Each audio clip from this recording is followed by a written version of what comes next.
अनुगुल जिला मुख्य चिकित्सालय विजिलेंस टीम कनिष्ठ किराणी सुब्रत बेहरा द्वारा अर्थ हेरफेर मामलें चली तनाघना तदंत डाक्तर नर्स किराणी और कर्मचारी को माराथन जेरा 2 दिन धरी चलो जेरा जिला मुख्य चिकित्सालय मोट 93 जन डाक्तर और कर्मचारी को जेरा कर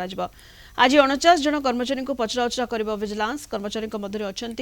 32 जन डाक्तर 24 स्टाफ नर्स 9 जन किराणी 8 जन वार्ड अटेंडेंट 2 जन रोसैया 2 जन ड्राइवर और जड़े पियन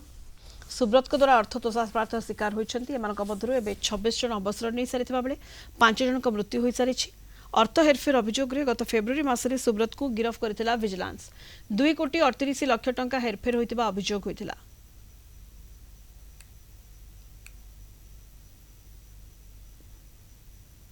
पचाना कहले जेरस कॉपी आनो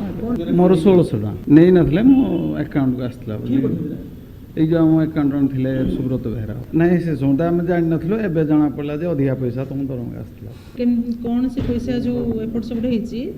जहाँ भी सेटा फेरेचंद कि डिपॉजिट करछन ना एक्सेस कोन होईची आ से जे नहीं थिले पैसा सेगुडा को माने हेरफेर कोन होईची कोन नहीं से विषय लीव रे ऑलरेडी थिली आ सेते बेले सैलरी ड्रॉ होला कहली कोन पई बोली ताम पचला पर कहले भूल रे एडा होईची आ आपण दे दियंतु पैसाटा मो अकाउंट मोटा आजिर से जो के सैलरी आम नौले जो अकाउंट जो सैलरी ना डाक्तर हो पारती पारामेडिक हो पारती जो सैलरी नौले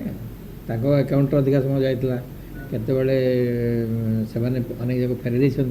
तथापि से विजिलेंस प्रोसेस अच्छी इंटरव्यू कर 2 कोटी 38 लाख बाहर एपर्यंत आम जहाँ रिपोर्ट देखते रिपोर्ट सहीटा को तो चली केसटा